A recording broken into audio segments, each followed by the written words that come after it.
नेपाल में मुसलसल हो रही शदीद बारिश के दरमियान बिहार में मगरबी चंपारण जिला के वाल्मीकि नगर बैराज से मंगल को छोड़े गए 4.5 लाख क्यूसेक पानी से गंडक नदी में आई तोगयानी से सैलाब का पानी जिला के करीब 70 गांव में फैल गया है। खबरों के मुताबिक वाल्मीकि नगर बैराज से गंडक नदी में 4.5 लाख क्यूसेक पानी छोड़ा गया। इससे इलाके में सैलाब ने खौफनाक सूरत हाल इख्तियार कर ली। इससे मगरबी चंपारण के नदी के सरहदी टकराहा, भतहा, मधुबनी और पिपरासी ब्लॉकों के नशीबी इलाकों में रिहायश पजीर करीब 70 गाँव में सैलाब का पानी दाखिल हो गया।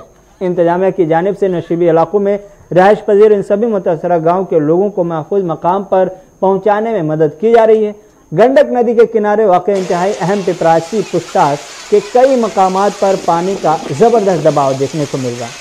इस पुस्तक के भतहा रिचार्ड लाइन 32.38 पॉइंट पर गंडक नदी का जबरदस्त दबाव बरकरार है। यहां आबी वसाइल महकमा के इंजीनियरों की टीम मुसलसल चौकसी जरूर बरत रही है। सैलाब की वजह से वाल्मीकि नगर के झंडा टोला वाक़ई सरहदी सिक्योरिटी फोर्स SSB की 21वीं बटालियन कैंप में सैलाब का पानी दाखिल हो जाने से जवानों को काफ़ी मुश्किलात का सामना करना पड़ रहा है। वाल्मीकि नगर हवाई अड्डे में भी सैलाब का पानी दाखिल हो गया है। वहीं चकनी ग्राम के नज़दीक नेशनल हाईवे नंबर 727 सैलाब से तबाह हो गया, जिससे बड़ी गाड़ियों की आमदोरफ्त बुरी तरह से मुतासर हो गई है। बिहार के कई अजला में सैलाब से तबाही के दरमियान आसमानी बिजली का कहर भी बरपा है। रियासत के अलग अलग 4 अजला में आसमानी बिजली गिरने से 17 लोगों की मौत हो गई है। महलुकीन में बांका के 6, बिहार शरीफ के 4, जमुई के 3, बौद्ध गया के 2 और लखीसराय व नवादा के एक शख्स शामिल है।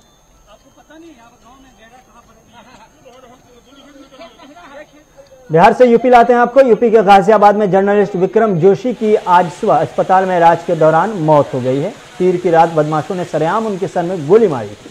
हमले के वक्त उनकी 2 बेटियां भी उनके साथ थीं। उसके बाद उन्हें यशोदा अस्पताल में भर्ती कराया गया था, लेकिन संगीन तौर पर जख्मी विक्रम को बचाया नहीं जा सका। इस मामले में पुलिस ने 9 लोगों को गिरफ्तार किया है। वहीं एक चौकी इंचार्ज को मुअत्तल जरूर किया है। गाजियाबाद के विजयनगर इलाके में कुछ नामालूम बदमाशों ने सहाफ़ी विक्रम जोशी पर हमला किया था। वाक़े का CCTV फुटेज सामने आ चुका है। इस CCTV फुटेज में विक्रम जोशी अपनी 2 बेटियों के साथ मोटरसाइकिल से जाते दिख रहे थे। उसी वक्त बदमाशों ने उन्हें घेर लिया और उनके सर में गोली मार दी। इस मामले में 9 मुलज़िमान को गिरफ्तार कर लिया गया है। सरकार की तरफ से क्या कुछ ऐलान किया गया है और घर वालों का क्या कुछ कहना है। मातम के इस माहौल में एक बड़ा सवाल ये है कि यूपी में सहाफ़ी और जर्नलिस्ट कितने आज़ाद है। देश सरकार की, माननीय मुख्यमंत्री जी की पूरी संवेदना है और जो भी इस घटना के लिए जहां भी लापरवाही हुई है वहां सख्त कार्रवाई करने के निर्देश दिए गए हैं। जो अभियुक्त हैं उनको दंड दिलाने के लिए भी हम लोग और पुलिस विभाग पूरी तरह से लगा हुआ है। परिवार के लोगों से बातचीत हुई है, उनकी कुछ अपेक्षाएं थी शासन और प्रशासन से और इसमें उनको तत्कालिक प्रभाव से 10 लाख रुपए की आर्थिक सहायता माननीय मुख्यमंत्री जी द्वारा स्वीकृत की गई है। उनकी मांग थी कि उनकी जो पत्नी है मृतक की, उनको कहीं नौकरी की व्यवस्था कराई जाए, तो हमने उनको ये आश्वासन दिया है और हम व्यवस्था करा रहे हैं कि उनकी योग्यता के अनुसार जो भी उचित नौकरी होगी उसका प्रबंध कराया जाएगा, उनके पेपर्स वगैरह देख करके। तीसरा विषय उनका था बच्चों की पढ़ाई को लेकर के, क्योंकि वो गरीब परिवार के हैं, वो संकट में हैं, तो उनको हम किसी अच्छे स्कूल में उनके निःशुल्क पढ़ाई का प्रबंध हम लोग सुनिश्चित कराएंगे। हमारी बातचीत से पूरी तरह संतुष्ट हैं। इसके अलावा उन्होंने सुरक्षा की मांग की है। SSP साहब ने उनको सुरक्षा मुहैया कराने की बात भी कह दी है और ये भी उनको कहा गया है कि जो तीनों बातें कही गई हैं, जिसका आश्वासन हम लोगों ने दिया है, उसके लिए उन्हें किसी कार्यालय में आने की आवश्यकता नहीं है। सिटी मजिस्ट्रेट को हमने अधिकृत किया है, वो उनसे संपर्क में रह करके उनके प्रपत्र इत्यादि इकट्ठा करके जो भी कार्रवाई होगी जल्दी से जल्दी पूरी करा लेंगे। जो वादी की तहरीर के आधार पर तुरंत जो जानलेवा हमला हुआ था उसका मुकदमा दर्ज किया गया। रात भर में 6 टीमें गठित की गई थी। CCTV फुटेज प्राप्त किए गए। सीसीटीवी फुटेज और अन्य साक्ष्यों के आधार पर अभियुक्तों की धरपकड़ की गई, जिसमें कुल 9 अभियुक्त हम लोगों ने पूरी रात भर में गिरफ्तार किए, जिसमें से जो मुख्य अभियुक्त छोटू था और रवि थे, ये जो 2 मेन थे, रवि जिसने प्लानिंग की थी और छोटू जिसने गोली चलाई थी, दोनों को भी गिरफ्तार किया गया। उसी में जो इनका जो अवैध तमंचा था उसको भी बरामद किया गया है। तो गिरफ्तारी की कार्रवाइयों में इन सब के बयान से जो शेष यदि किसी का नाम और प्रकाश में आता है तो उसको भी गिरफ्तार किया जाएगा। और वहीं परिवार से मेरी अभी बात हुई है, परिवार ने ये पहले भी बात हुई थी जिस समय ये घटना हुई थी, उस समय जब जानलेवा हमला हुआ था उसके बाद, तो परिवार ने ये एलिगेशन लगाया था कि शिकायत जो है वहाँ पर चौकी पर की गई थी। जो अभियुक्त पकड़ा गया है उसने भी अपने हिसाब से जो कहना था, जो चोटिल था, अस्पताल में था, उसने अपने चोटिल होने का कारण भी ये बताया कि उसके ऊपर हमला हुआ था। ये चीज़ें चौकी इंचार्ज को प्रोफेशनल एटीट्यूड से उसको वहाँ पर जो भी था उसको अटेंड करना था, उसको जो दर्ज करा करके विवेचना करवानी चाहिए थी। जो प्रोफेशनल एटीट्यूड में जो लापरवाही उसके द्वारा वहाँ पर बढ़ती गई है, उस लापरवाही के लिए उसको वहाँ पे तत्काल रूप से निलंबित किया गया। वहीं सीओ सिटी प्रथम को जांच दी गई है कि यदि किसी अन्य की भी उसमें लापरवाही यदि प्रकाश में आती है तो उसके अनुसार रिपोर्ट आख्या प्रेषित करें, ताकि आगे भी कोई कार्रवाई बनती हो किसी पे तो वो की जा सके। आरोपियों को सरकार की सजा दिलाने के लिए पुलिस किस प्रकार की सहयोग करेगी? इसमें जो अभियोजन अधिकारी हैं इनके साथ हम लोग कल ही बैठक करके क्या क्या साक्ष्य उपलब्ध है, अहम साक्ष्य, क्योंकि इसमें सीसीटीवी फुटेज भी उपलब्ध है, अवैध तमंचा बरामद है, पूर्व रंजिश के भी साक्ष्य हमारे पास मिल गए हैं। रंजिश का साक्ष्य मतलब जो पहले एक बार इनका एप्लीकेशन जो पहले दी गई थी वो हमको मिल गई है, जिसमें छेड़छाड़ का आरोप लगाया गया था। इसके अलावा एक अन्य जो द्वितीय पक्ष की भी बातें हैं, अक्यूज जो हैं उनके भी स्टेटमेंट्स पुलिस ने लिए हैं। तो इन सभी साक्ष्यों के जो सभी साक्ष्य हैं उन सभी साक्ष्यों के आधार पर जो बेस्ट इन्वेस्टिगेशन हो सकती है। और ये जो मिसक्रिएंट्स हैं, छोटू जो क्योंकि जान का खतरा निश्चित तौर पर, हाँ, परिवार के सुरक्षा के जो प्रबंध हैं वो भी कर दिए गए हैं। और स्थानीय पुलिस को भी बताया गया है कि जो परिवार को जो भी सुरक्षा है यथासंभव उसमें सुरक्षा की जा सके। हमारे बच्चों को पढ़ाई लिखाई हमारे बच्चों को देखे भाल करे, गोली मारना है बस। जैसे इन्हें मेरे आदमी को गोली मारा, जिससे मेरे को तीर से निकाल दिया, ऐसे मैं करवाना चाहती हूँ। उसकी बीवी बच्चे भी तड़पे जरा, जैसे मैं तड़प रही हूँ। हाँ, मेरे बालक छोटे छोटे हैं, बेटा छोटा है, मैं कैसे रहूंगी रे मैया, हम कैसे रह रे। दूसरी जानिब यूपी सरकार पर अपोजिशन की जानिब से तनकीदों के तीर बरसाए जाने लगे हैं। राहुल गांधी ने ट्वीट करके कहा कि वादा किया था रामराज का और दिया है गुंडा राज। इस बीच शिवसेना लीडर संजय रावत और कांग्रेस तर्जमान रणदीप सिंह सुरजेवाला ने भी रियासती सरकार को घेरने की कोशिश की। मुझे दुख के साथ कहना पड़ता है कि गाजियाबाद में अपनी भांजी के साथ छेड़छाड़ का विरोध कर रहे हमारे एक पत्रकार साथी विक्रम जोशी की निर्मम हत्या ने पूरे उत्तर प्रदेश में गुंडा राज का चेहरा बेनकाब कर दिया है। जब दिल्ली के राष्ट्रीय राजधानी दिल्ली एनसीआर के साथ उत्तर प्रदेश के गाजियाबाद में ये हालात हैं तो अंदाजा लगा सकते हैं कि यूपी की आदित्यनाथ सरकार में गुंडा राज और जंगल राज किस प्रकार से सर चढ़कर बोल रहा है।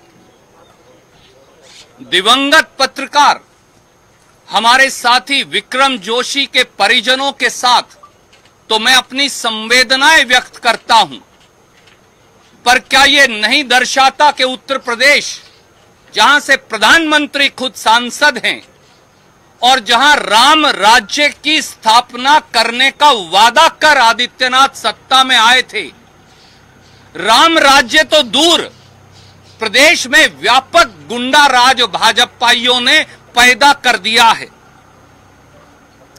साफ है कि उत्तर प्रदेश में कानून व्यवस्था और कानून के शासन नाम की कोई चीज बची नहीं है और कानून व्यवस्था और सरकार का पूरी तरह से दिवाला निकल चुका है। जिस उत्तर प्रदेश सरकार ने विकास दुबे जैसे एक खतरनाक माफिया को, उनके गिरोह को खत्म किया, ऐसे योगी जी के राज में अगर पत्रकार पर इस प्रकार की हत्या होती है तो ये ठीक नहीं है। मुझे विश्वास है योगी सरकार उसमें ध्यान देगी। मैं एक पत्रकार हूँ, इसलिए मुझे ज़्यादा वेदना है कि एक पत्रकार अगर कोई गलत काम का विरोध करता है और उसकी हत्या होती है तो इस देश में जो पत्रकार है, जो सच लिखता है, सच बोलता है, जनता के सामने सच लाता है, उनको अगर आप सुरक्षित नहीं रखेंगे तो ज़रूर आपके विरोधी है वो लॉ एंड ऑर्डर पर प्रश्न चिन्ह खड़ा करें। सर, राहुल गांधी ने कहा है कि रामराज की बात हुई और गुंडाराज दिया जा रहा है। देखिए, ये तो आरोप होंगे, क्योंकि जिस प्रकार से पत्रकारों की हत्या हो गई है और वो पत्रकार विक्रम जो किसी महिला की रक्षा की बात करता था, ऐसे में उसकी हत्या होती है। पाकिस्तान के सियासी उथल पुथल पर अब नई पेशरफ्त ये होती दिखाई दे रही कि हाईकोर्ट की तरफ से 24 जुलाई तक पायलट खेमे के खिलाफ कोई कार्रवाई न करने की हिदायत पर रियासती असेंबली स्पीकर सीपी जोशी ने नाराजगी का इजहार करते हुए कहा है कि स्पीकर का अपना हक है और अपना दायरा है जिसमें अदालत को मुदाखलत नहीं करनी चाहिए। इसके लिए अब वो सुप्रीम कोर्ट का दरवाजा खटखटा चुके हैं। ये सब जो प्रयास किया जा रहा है, ये प्रयास संसदीय लोकतंत्र के लिए खतरा है, क्योंकि संसदीय लोकतंत्र में यदि एक संस्था दूसरे संस्था के जो रोल डिफाइन है उस भूमिका का सरकमवेंट करके अपने प्रभाव करने की जो कोशिश की जाती है, वो संसदीय लोकतंत्र के लिए खतरा है। मैं मेरिट में नहीं जाना चाहता, कि मेरा काम भी नहीं है। कोर्ट में डिस्प्ले अभी हमारे वकीलों ने, जो हमारे विद्वान वकील हैं, उन्होंने अभी ये सब बातें अपने सामने कही, आप सब जानते हैं, उन बारे में नहीं जाना चाहता। मेरी जो कंसर्न है, आपने देखा होगा कि जब मैं विधानसभा का अध्यक्ष बना तब मेरी पूरी कोशिश रही, by my deeds my action, कि भाई विधानसभा के अध्यक्ष की गरिमा का पद बना रहना चाहिए और विधानसभा का गरिमामय जो स्थिति बनी रहनी चाहिए। और आज भी मैं इस विचार का हूं कि विधानसभा के अध्यक्ष की जो भूमिका कॉन्स्टिट्यूशन में प्रोवाइड है, जो अथॉरिटी के बारे में सुप्रीम कोर्ट के जजमेंट हो चुके हैं, उस के जजमेंट के अंतर्गत ही विधानसभा अध्यक्ष की भूमिका का निर्वहन किया जाना चाहिए।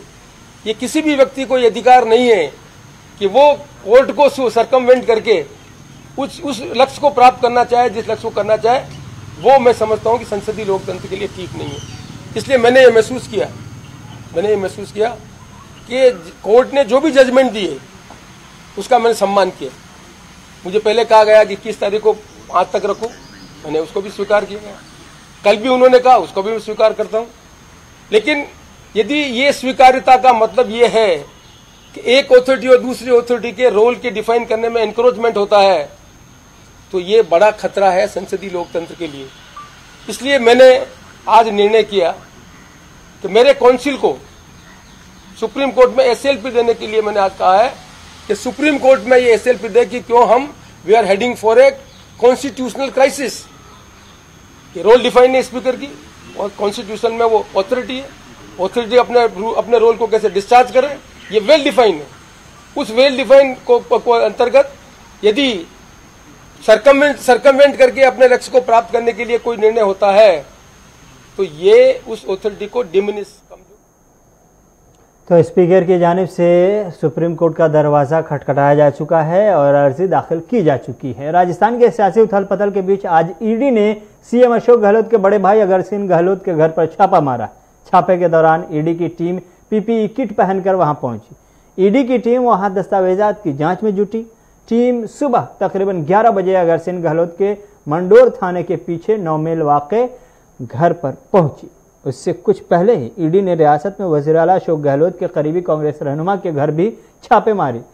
इधर रणदीप सुरजेवाला ने ईडी की इस कार्रवाई पर मरकजी सरकार को घेरने की कोशिश की। गहलोत के जब मोदी सरकार जनमत को अपहरण करने में नाकामयाब हो गई राजस्थान की 8 करोड़ बहादुर जनता और राजस्थान के विधायकों ने ये निर्णय कर लिया कि वो भारतीय जनता पार्टी के षड्यंत्र में उलझने वाले नहीं, तो आज एक बौखलाई हुई केंद्रीय भाजपा सरकार और प्रधानमंत्री श्री नरेंद्र मोदी जी ने मुख्यमंत्री जी के बड़े भाई श्री अग्रसेन गहलोत के घर आज सुबह से ही ईडी भेजकर छापेमारी शुरू कर रखी है। दोस्तों याद करिए, जैसे ही राजस्थान में भारतीय जनता पार्टी का चुनी हुई सरकार को गिराने का षड्यंत्र शुरू हुआ, तो 13 जुलाई 2020 को इनकम टैक्स और ईडी के छापे मारे गए। कांग्रेस नेता राजीव अरोड़ा पर, धर्मेंद्र राठौड़ पर और इस फेयरमाउंट होटल के मालिक रतन शर्मा पर डराने का, धमकाने का, दबाने का, कुचलने का प्रयास किया गया। जब उन्हें लगा वो इस षड्यंत्र में कामयाब नहीं होंगे, क्योंकि उन्होंने राजस्थान की अस्मत को चुनौती दी है, राजस्थान के स्वाभिमान को चुनौती दी है, प्रजातंत्र को चुनौती दी है, जनमत को चुनौती दी है, तो फिर उन्होंने 20 और 21 जुलाई 2020 को इनकम टैक्स और ईडी के बाद सीबीआई भेज दी। हमारी एक विधायिका साथी जिन्होंने खेल के क्षेत्र में देश का और राजस्थान का नाम रोशन किया, कृष्णा पूनिया जी से 21 और 22 जुलाई 2020 को जबरन सीआईडी की टीम्स भेजकर जांच करवाई गई। 20 और 21 जुलाई 2020 को सीबीआई की उनसे पूछताछ की गई।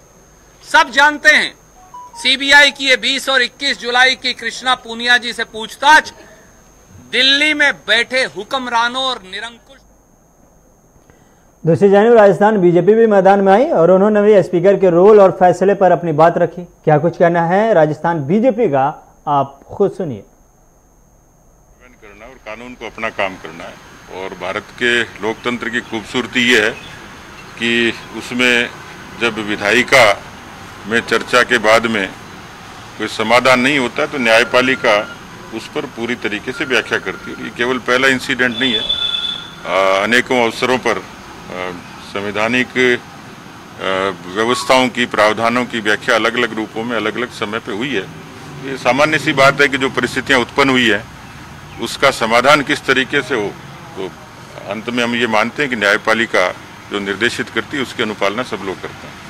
माननीय विधानसभा अध्यक्ष जी ने अपनी कुछ सीमाओं को लेते हुए और एसएलपी सुप्रीम कोर्ट में दायर करने का तय किया और कपिल सिब्बल जी को अपना एडवोकेट करके तय किया है।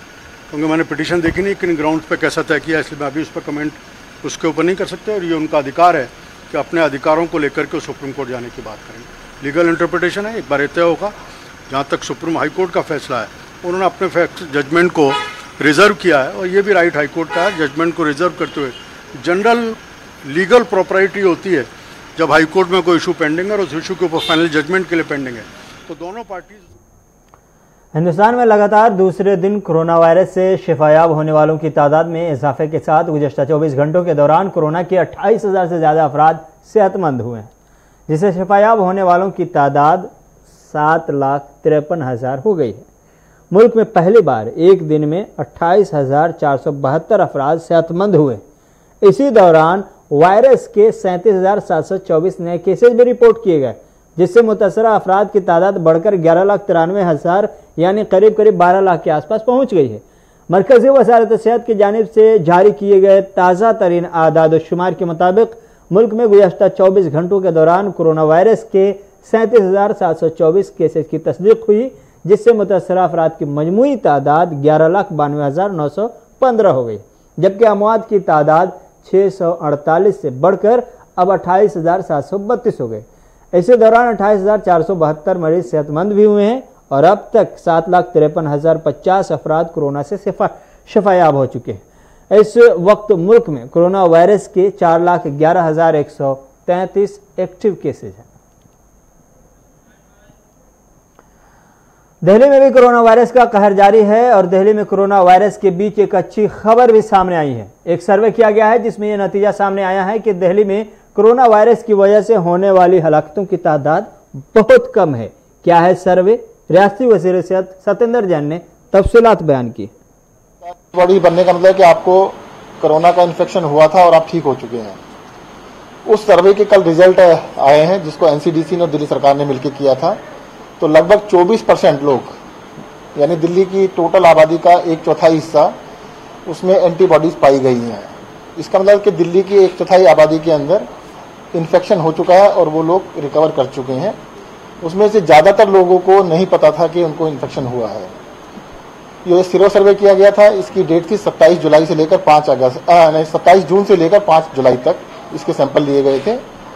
अब सरकार ने डिसाइड किया है कि जो सीरो सर्वे है इसको हर महीने हम कराएंगे ताकि हमें पता रहे कि कितने % लोगों को इन्फेक्शन हो चुका है। और 1 तारीख से 5 तारीख तक दोबारा से इसके सैंपल लिए जाएंगे और दोबारा से उसका सर्वे किया जाएगा।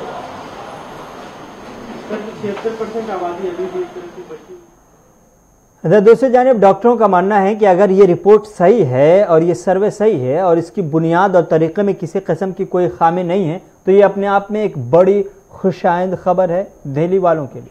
इसकी एक्यूरेसी चाहिए कि ये जो टेस्टिंग हुई है वो किस तरह की किट इस्तेमाल हुई है, उसकी एक्यूरेसी कितनी है। ये ना हो पता चले कि किट के ही अंदर गड़बड़ थी और जो उन्होंने टेस्ट किया वैसी पॉजिटिव रिपोर्ट आ गई है।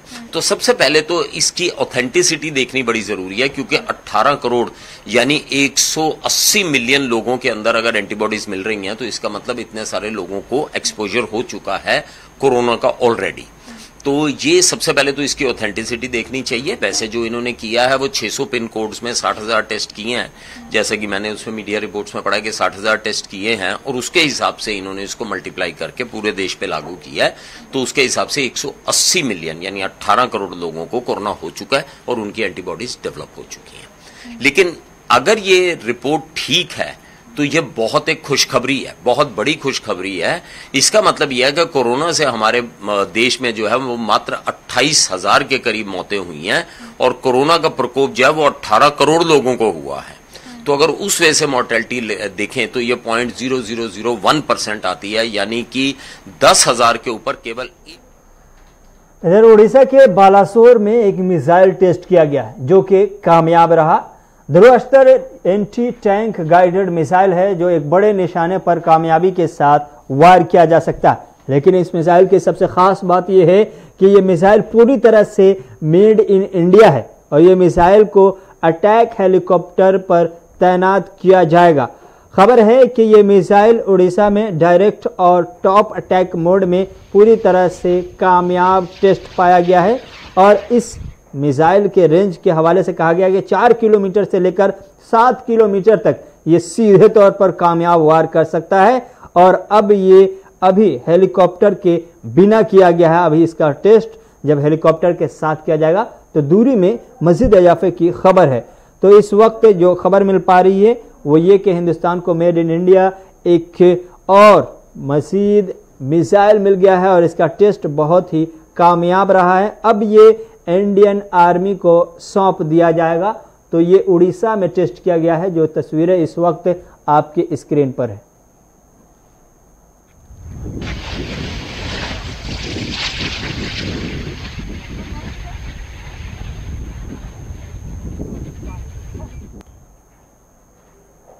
बिहार में 31 जुलाई तक के लिए लॉकडाउन है। लॉकडाउन इसलिए है कि कोरोना वायरस के केसेस बहुत ही तेजी के साथ बिहार में बढ़ रहे हैं। इसकी वजह से सरकार की तरफ से फैसला किया गया कि लॉकडाउन नाफिज किया जाए। लॉकडाउन नाफिज किया गया। जमीन पर क्या सूरत हाल है ये तस्वीर आपके सामने पटना की तस्वीर है और जो लॉकडाउन है सुबह की तस्वीर है बाजार के इलाके और लोगों के चेहरों पर देखिए कितने चेहरे ऐसे हैं जो मास्क वाले हैं। सोशल डिस्टेंसिंग कहाँ है ये भी देखिए और साथ ही साथ ये अंदाज़ा लगाइए कि गुज़श्ता रोज मरकज़ी वज़ीर वज़ारत सेहत की जानिब से जो टीम रवाना की गई थी उस टीम की जानिब से क्या जो हदायत दी गई है, जो तंबीह की गई बिहार सरकार को, उसके बाद भी सरकार की संजीदगी किस हद तक है ये तस्वीरें बता रही है कि बिहार में कितना लॉकडाउन है और कोरोना वायरस को लेकर कितनी लोगों की संजीदगी है। इस बीच बिहार में जो कोरोना वायरस के मुतासिरीन की तादाद है वो 28,500 के पार जा चुकी है। 198 यानी 200 के आसपास अब तक के मरीजों की मौत हो चुकी है। लेकिन सरकार की तरफ से जिस लॉकडाउन का ऐलान किया गया है वो लॉकडाउन जमीन पर कितना कामयाब है आप तस्वीरों में देखकर अंदाजा लगा सकते हैं। बड़ी खबरों का यह खास